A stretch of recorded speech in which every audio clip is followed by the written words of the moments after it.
All right, this is section 4.2 of your MathLinks 8 textbook. We're still in the chapter on fractions, decimals, and percents.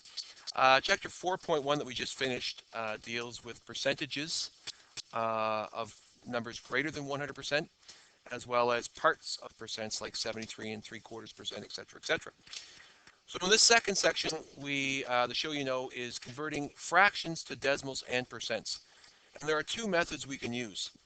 So method one, which is the easiest, is to simply change it to a decimal by taking the numerator and dividing it by the denominator. So when I grab my calculator and I go 3 divided by 40, it will change it to a decimal, which is 0.075. Okay? So whenever we have a fraction, if you want to change it to decimal, the first thing you can do is change it to a decimal by dividing the numerator by the denominator.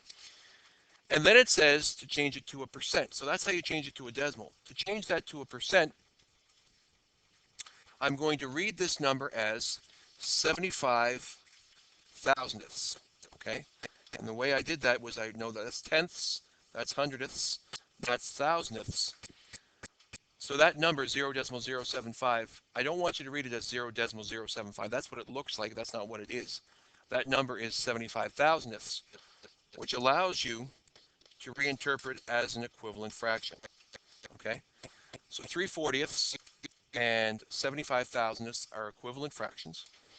And when I have it like that, if I'm going to change it to a percent, I want to make it into an equivalent fraction out of 100, which means in order to do so, I divide it by 10, and I divide it by 10, and my equivalent fraction out of 100 is 7.5 out of 100. Now, the only reason why we're making an equivalent fraction that contains a decimal is because I need to interpret it as a percent, which means it's 7.5%. Okay? So, to reiterate, I took this fraction, I changed it into a decimal by using division. I then read that decimal using my place value knowledge. So when I read it properly, it becomes 75 thousandths as a fraction.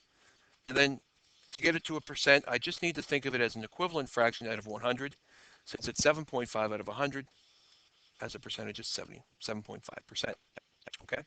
So repeating that process again, if I take B, 171 over 300, if I take 171 and divide it by 300, using my calculator, 171 divided by 300, we'll change it to a decimal.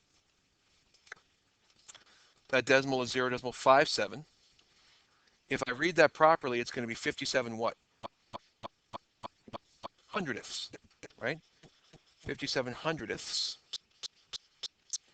which I can reinterpret then as an equivalent fraction, 57 over 100, which is equal to 57%. And if you want to think of it a different way, I know that 300 divided by 100 or by 3 is 100, and if I divide 171 by 3, it seems like it's not going to be, because 171 seems like a prime number. But when you divide it by 3, it is actually 57 over 100. So the other way you could have done that is created an equivalent fraction out of 100 to create the percentage. And your last question, C, gives you 88 out of 50, is it? Is that right? 88 out of 50. So if you had a test and you got 88 out of 50, you got more than 100%. So right off the bat, I'm going to guess that this is going to be more than 100%. And I'm also going to guess when I do division, it's going to be greater than 1, because I know that this is also equal to 1 and 38/50ths if you want to think of it that way. Okay? But I'm going to actually use this one here. And I'm going to go 88 divided by 50 to convert it into a decimal. Using my calculator, 88 divided by 50 should be greater than 1, and it is. It's 1.76. All right, which is 1.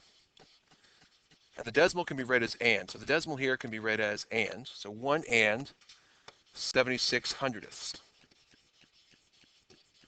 Right? Which as a mixed fraction is 1 and 76 hundredths. Right?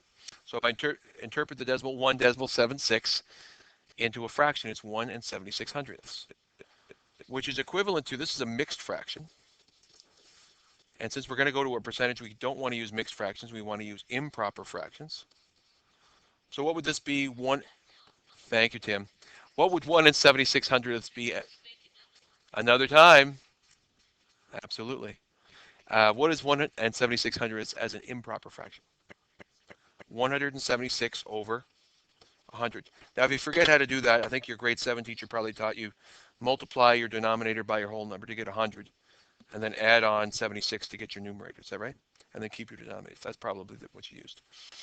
And 176 out of 100 is what percent? It's 176%.